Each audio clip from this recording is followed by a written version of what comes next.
Bonjour chère Église, oui, je suis Yves et j'ai une parole que j'ai sur le cœur pour partager à partager avec vous aujourd'hui. Disons que lorsqu'on lit les proverbes, on se rend compte qu'il y a dans les deux derniers chapitres, les auteurs de ces proverbes-là, c'est pas Salomon, c'est pas le roi Salomon. Le chapitre 30 et le chapitre 31 sont écrits par d'autres auteurs vraiment qu'on ne connaît pas parce qu'ils apparaissent juste une fois dans la Bible, on ne les voit plus.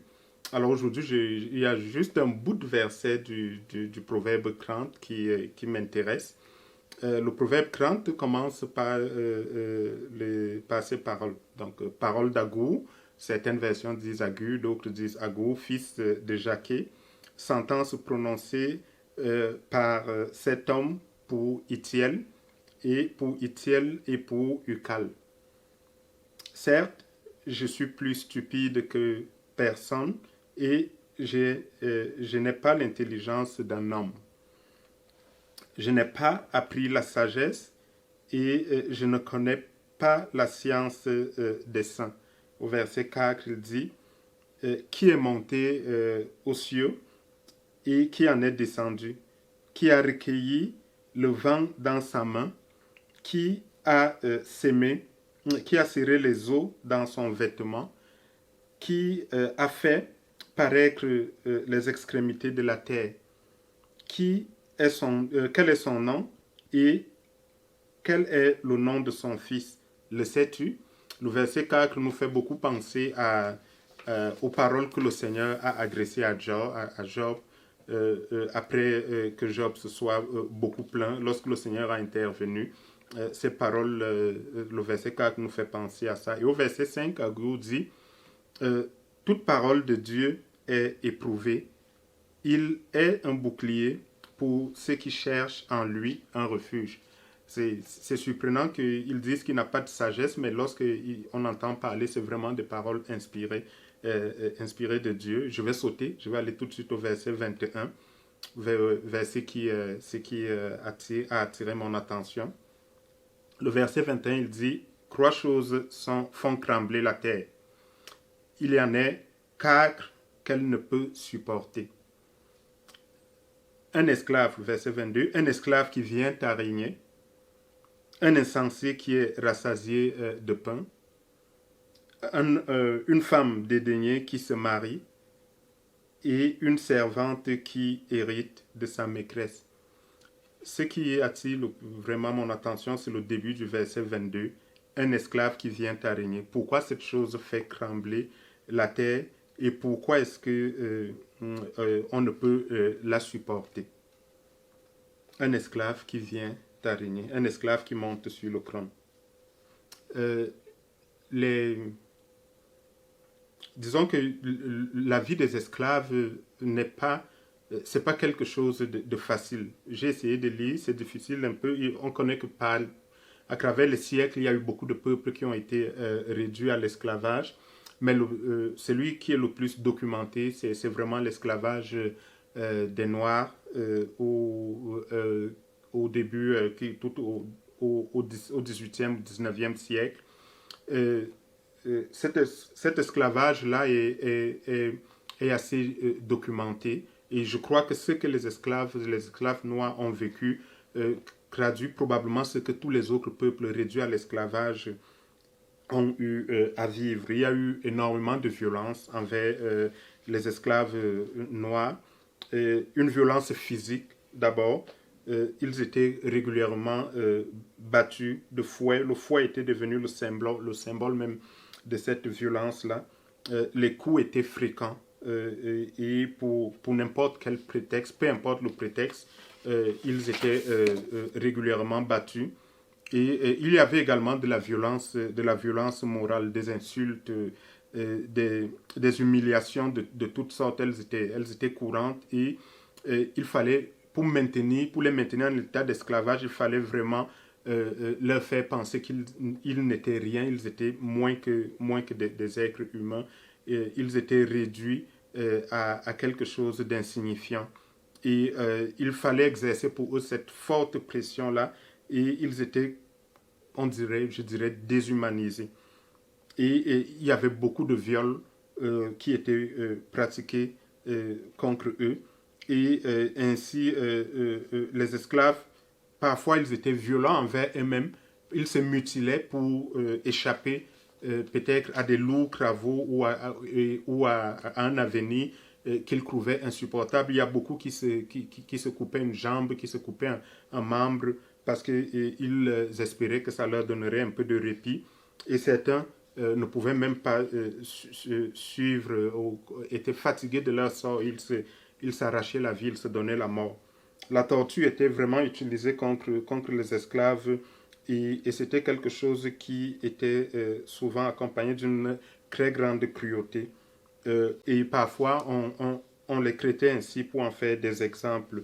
Par exemple, lorsque un maître voulait susciter de la crainte auprès des autres pour qu'ils n'essayent pas de s'évader, on pouvait aller jusqu'à couper un membre, couper une jambe, couper les oreilles. Ça, c'était quelque chose qui était fréquent.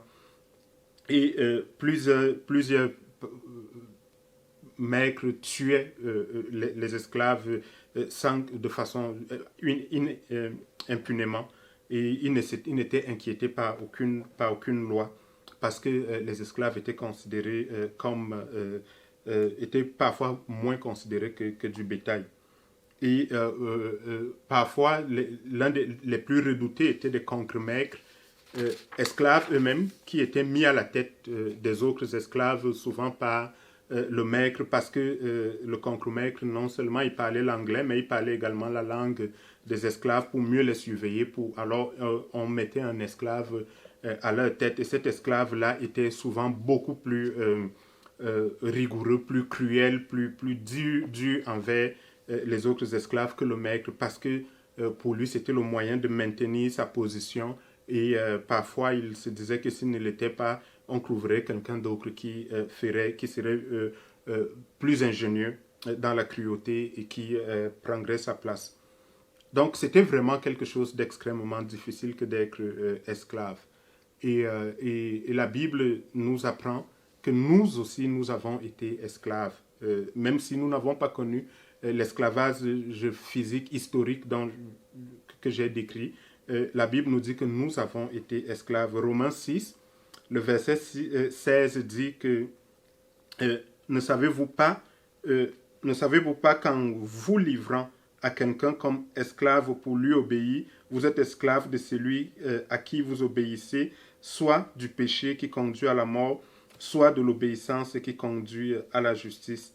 Mais grâce soit rendue à Dieu de ce que, après avoir été esclave du péché, vous avez obéi de cœur à la règle de la doctrine dans laquelle vous avez été instruit. Ayant été affranchis du péché, vous êtes devenus esclaves de la justice. Donc, nous avons vraiment été esclaves du péché. Et pour toute personne qui n'a pas donné sa vie à Jésus, elle est encore esclave du péché, même si Christ a déjà payé pour sa liberté. Et je me posais la question, pourquoi est-ce que Agur dit que la terre tremble si un esclave est assis sur le trône? Et je réfléchissais et puis j'arrivais à la conclusion que les commentateurs, déjà, avant de vous livrer ma pensée, j'ai lu beaucoup de commentateurs bibliques qui pensaient que c'est parce qu'un esclave était incompétent, il n'avait pas les qualités pour diriger, et alors lorsqu'on le mettait à la place de roi, il étalait toute son incompétence. Mais je crois que c'est vraiment très limité de leur part. J'ai plutôt le sentiment que c'est à cause de la mentalité même de l'esclavage.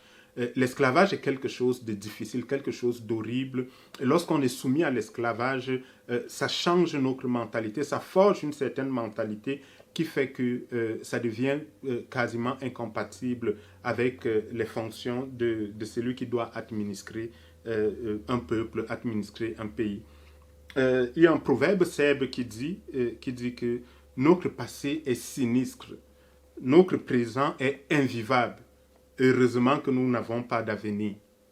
Je reprends le proverbe. Notre passé est sinistre, notre présent est invivable. Heureusement que nous n'avons pas d'avenir. L'esclave croit qu'il n'y a aucun avenir pour lui. Il pense qu'il ne prospérera pas parce que de toute façon, de génération en génération, il a vécu l'esclavage. Ses parents étaient esclaves, lui-même est esclave, ses enfants seront esclaves. Alors il y a une mentalité qui se forge à partir de cette réalité-là. Mon passé est sinistre, mon présent est invivable, alors je n'ai pas d'avenir. Heureusement que je n'ai pas d'avenir. Et il croit qu'il est toujours moins que les autres, un esclave. Et l'esclave pense que le maître, qu'il a toujours devant lui un maître impitoyable et il ne peut faire confiance à son maître, jamais. L'esclave pense qu'il il faut qu'il soit battu pour qu'il soit productif. Et l'esclave pense aussi qu'il doit montrer toujours au maître qu'il travaille fort, même au prix de sa vie, pour que celui-ci le traite moins durement, pour qu'il lui accorde quelque indulgence que ce soit. Et quand on a une mentalité d'esclave, ça devient extrêmement difficile parce que la mentalité, ça se communique. Et on a peur de l'esclave parce que justement, les gens pensent que non seulement il peut profiter de la situation pour se venger, pour tirer vengeance de sa vie passée, mais également qu'il peut devenir le plus grand tyran, l'un des plus grands tyrans. J'ai lu l'histoire de quelques peuples où la royauté se transmettait à des esclaves parce que on avait très peu confiance en la population normale et ça a généré justement une série de tyrans dans l'histoire parce qu'il y a cette mentalité d'esclave-là et un esclave n'est pas habitué généralement à régner avec grâce, à régner avec bonté, parce qu'il ne l'a pas connu. On ne lui a jamais accordé de la grâce, accordé de la bonté. Alors, ça devient extrêmement difficile.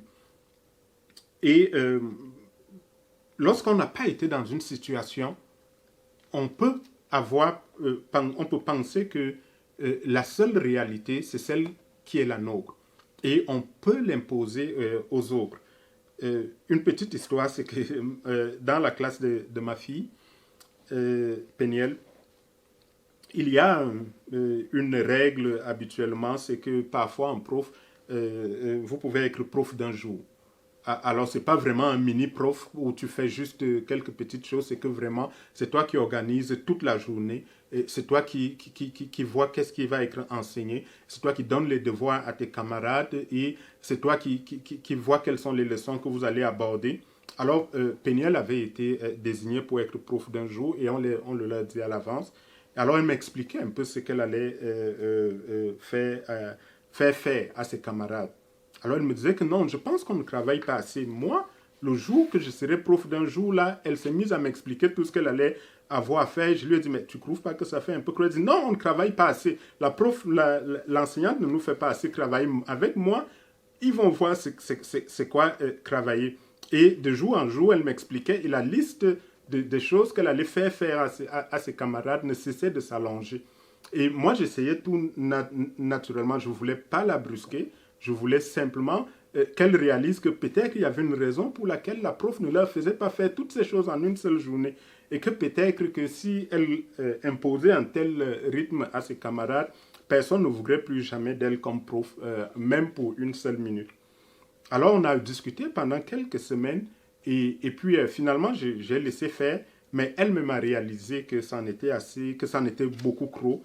Et sans qu'elle me le dise, j'ai juste remarqué qu'elle avait considérablement réduit sa liste et puis finalement elle a fait preuve de grâce et preuve de bonté envers ses camarades et l'expérience a été positive et pour elle et pour ses camarades. Disons qu'aujourd'hui encore, ils veulent qu'elle soit encore prof. Je ne suis pas certain que ça aurait été le cas si elle leur avait imposé l'austérité qu'elle avait imaginée au départ. Pierre nous dit dans sa première épître, il dit au chapitre 2, le verset 9, donc 1 Pierre 2, verset 9, il dit que vous, au concret, vous êtes une race élue, un sacerdoce royal, une nation sainte, un peuple acquis, afin que vous annonciez les vertus de celui qui vous a appelé des ténèbres à son admirable lumière. Vous, vous êtes un peuple élu, une race élue. Vous êtes un sacerdoce royal. Donc vous êtes de la lignée des rois. Vous êtes de la lignée des rois qui sont appelés à faire connaître le royaume de celui qui nous a appelés des ténèbres à son admirable lumière.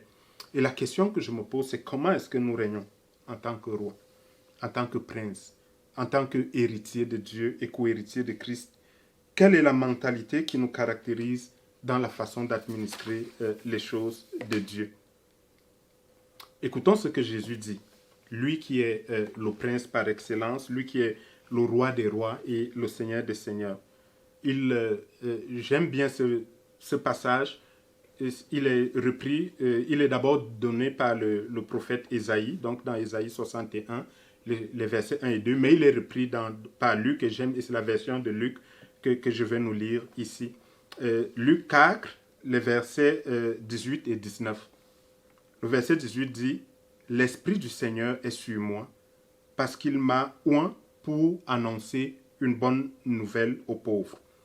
Il m'a envoyé pour guérir ceux qui ont le cœur brisé. » Le verset 19 « Pour proclamer aux captifs la délivrance et aux aveugles le recouvrement de la vue, pour renvoyer libres les opprimés, pour publier une année de grâce du Seigneur. » C'est marquant parce que lorsqu'on lit le même texte dans Ésaïe, le verset 2 de Ésaïe 61 ne finit pas de cette façon. Il y a une partie, un verset, un bout que Jésus n'a pas lu et qu'il n'a pas dit expressément, et celui-là dit pour annoncer le jour du jugement, le jour de la colère de Dieu. Mais il s'est contenté de ce pourquoi il était là en ce moment.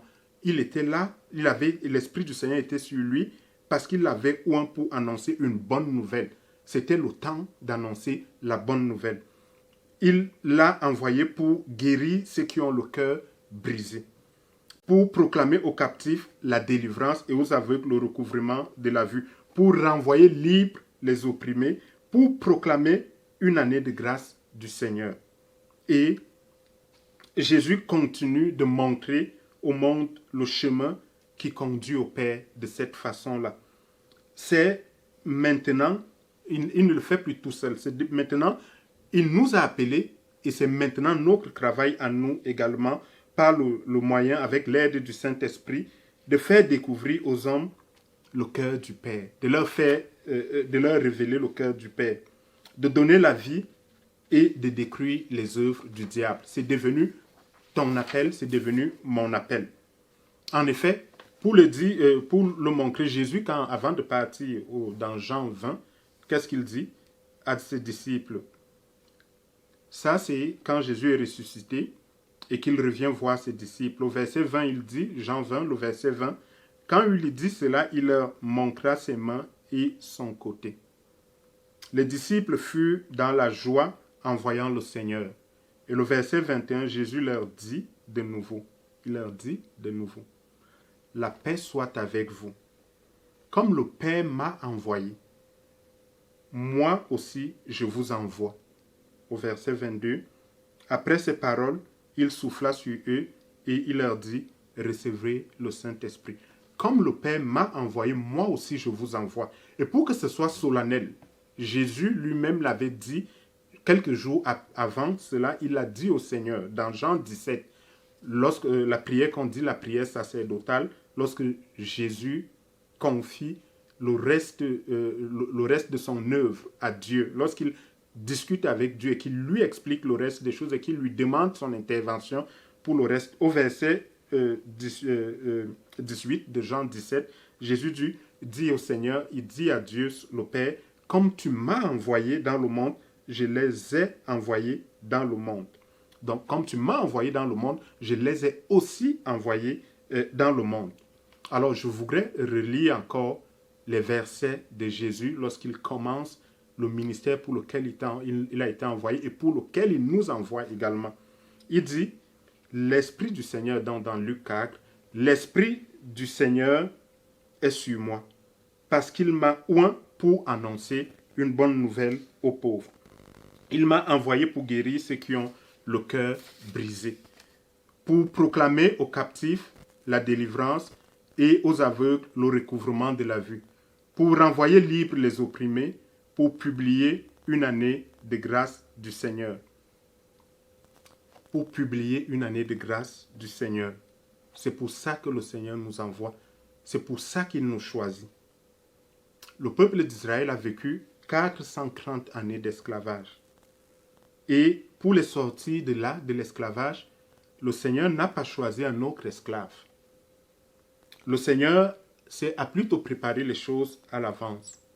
Il a choisi Moïse, il l'a fait naître, mais il l'a fait grandir, il a fait naître et fait grandir dans la maison de Pharaon, comme un prince de Pharaon. Il a été éduqué en homme libre. Il a vu c'est quoi la liberté, comment on administre un royaume en tant qu'homme libre. Et parce qu'il fallait un homme libre pour faire comprendre à des gens qui avaient vécu pendant 430 années c'est quoi la liberté. Aucun d'eux ne savait, n'avait goûté jamais à ce qu'était la liberté. Et le Seigneur s'était choisi Moïse pour cela. Si le peuple avait été choisi, avait été guidé par un esclave, il est fort probable qu'il serait retourné en Égypte. On voit juste l'exemple lorsque Moïse passe quelques jours sur la montagne avec le Seigneur. Qu'est-ce qu'ils font? Ils restent se faire une idole sous la houlette de qui? Du bras droit de Moïse, de Aaron. Et il dit, c'est toi notre Dieu, c'est toi qui nous as choisis, c'est toi qui nous as sortis du pays d'Égypte. Le Seigneur avait besoin d'un homme libre, qui avait la mentalité d'un homme libre pour conduire le peuple jusqu'à la terre promise. Et on voit que ça va prendre 40 ans pour briser cette mentalité d'esclavage-là, pour qu'ils arrivent à comprendre c'était quoi la relation d'un père avec ses enfants, d'un Dieu qui aime le peuple et qui prend soin de lui. Ça n'a pas été de tout repos, même si Moïse a été un homme libre, c'était extrêmement difficile pour lui de conduire un peuple qui avait vécu pendant 4 siècles dans l'esclavage. Le Seigneur, lui également, avant de nous envoyer pour faire son œuvre, il a fait les choses à l'avance, il a préparé le chemin pour nous. Il a choisi son fils, le prince des princes, celui qui était assis devant lui quand il a créé le monde, qui a vu toutes choses être faites, et il l'a envoyé pour nous montrer le chemin, d'abord pour nous libérer, parce que il est celui qui apporte la liberté, et lui-même dit, si le Christ vous a franchi, vous êtes... Et il le dit d'abord, si vous connaissez la vérité, vous connaîtrez la vérité vous rendra libre. Et Paul dit, si le Christ vous a franchi, vous êtes réellement libre. Et c'est lui qui nous envoie maintenant, en nous faisant passer d'abord par cette liberté-là, et en vivant dans un monde, dans une relation de liberté avec notre Seigneur. C'est intéressant de voir c'est quoi la mentalité d'un homme libre ou d'une femme libre. Paul l'a décrit dans le livre, son épître aux Philippiens. Philippiens 2, je vais lire les versets 5 à 11. Il dit au verset 5, « Ayez en vous les sentiments qui étaient en Jésus-Christ, lequel, existant en forme de Dieu, n'a pas regardé comme une proie arrachée d'être égal avec Dieu, mais il s'est dépouillé lui-même en prenant une forme de serviteur et en devenant semblable aux hommes, ayant paru comme un simple homme. Il s'est humilié lui-même, se rendant obéissant jusqu'à la mort et même jusqu'à la mort de la croix. C'est pourquoi Dieu l'a souverainement élevé et lui a donné le nom qui est au-dessus de tout nom, afin qu'au nom de Jésus, tout genou fléchisse dans les cieux, sur la terre et sous la terre, et que toute langue confesse que Jésus est Seigneur, à la gloire de Dieu le Père.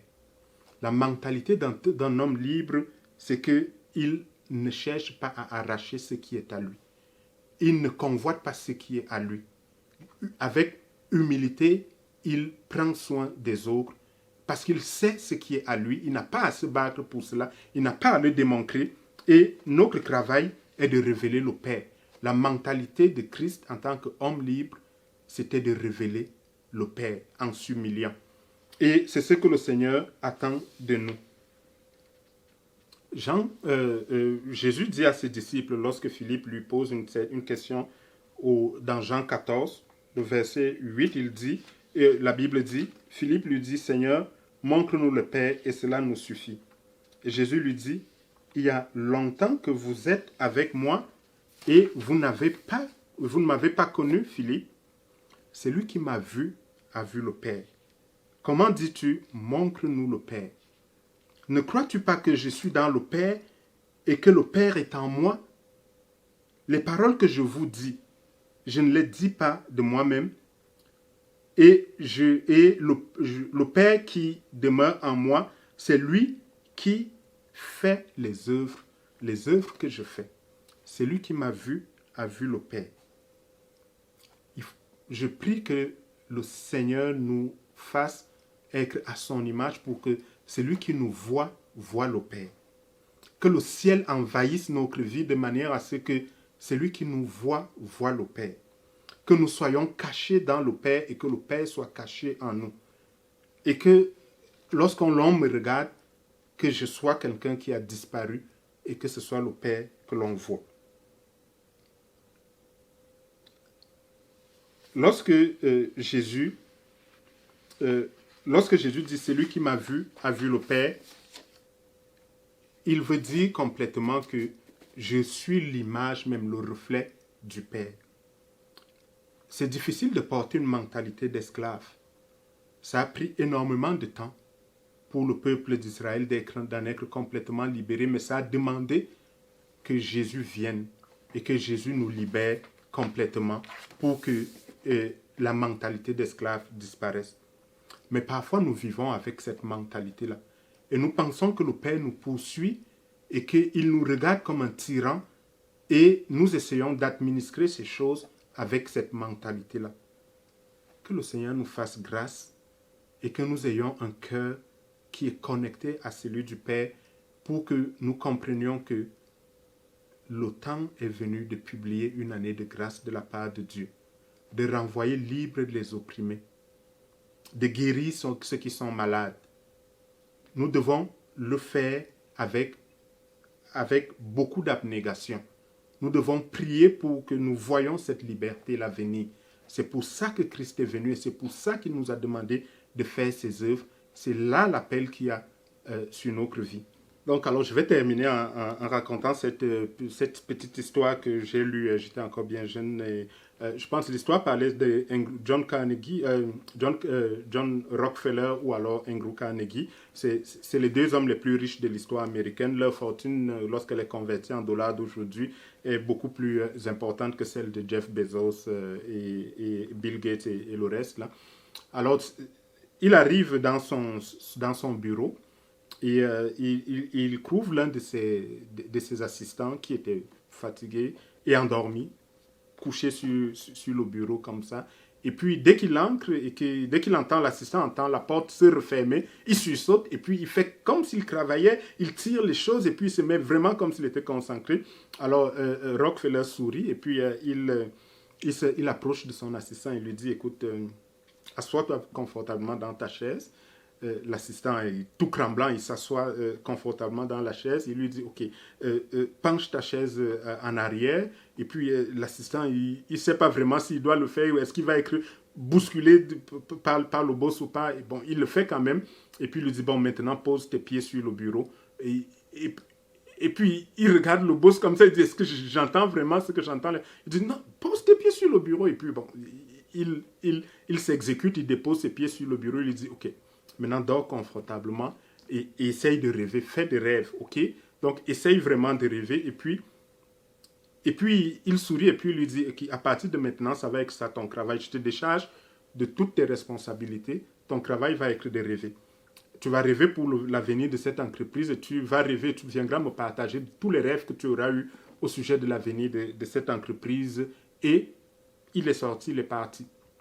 Et l'histoire dit qu'après cela, juste les idées que cet assistant avait, c'était uniquement ça son travail, venir avec de nouvelles idées. Ça a permis de révolutionner et ça a permis au boss de faire énormément de profit, d'étendre son empire dans des domaines qu'il n'avait même pas pensé avant.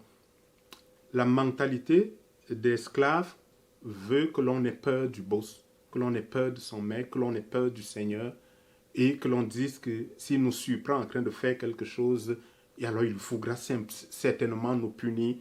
Mais le Seigneur est celui qui voit beaucoup plus loin que nous. Et le Seigneur veut que nous ayons le cœur du Père. Au lieu d'avoir la mentalité d'esclave, ayons la mentalité du Fils. Ayons la mentalité de Jésus qui se souciait peu du sabbat et qui prenait soin plutôt des gens. Le jour, lorsqu'on disait que la règle c'était de respecter le sabbat, il s'occupait plutôt des gens. Ayons la mentalité de Christ et que le Seigneur nous remplisse de ce cœur-là. Et je vais terminer encore en nous relisant Luc 4, les paroles que Jésus dit dans Luc 4, lorsqu'il dit,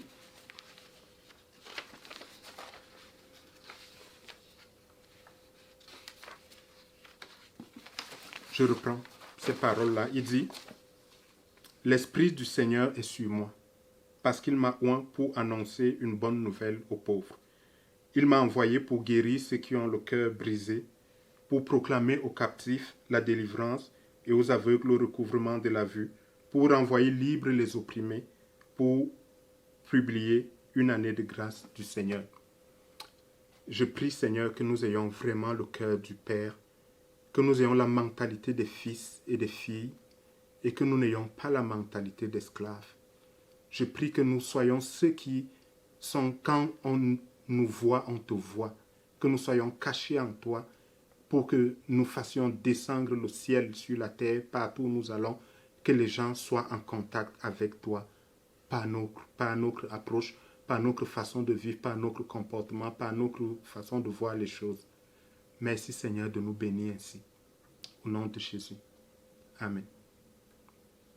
Si tu te poses la question, avant d'avoir la mentalité du Père, mais comment on fait pour connaître le Père? Comment on fait pour être en relation avec ce Jésus-là qui nous libère de l'esclavage? C'est simple. Il suffit simplement de lui dire, de reconnaître que l'on est pécheur et de lui dire, Seigneur, j'ai besoin de toi.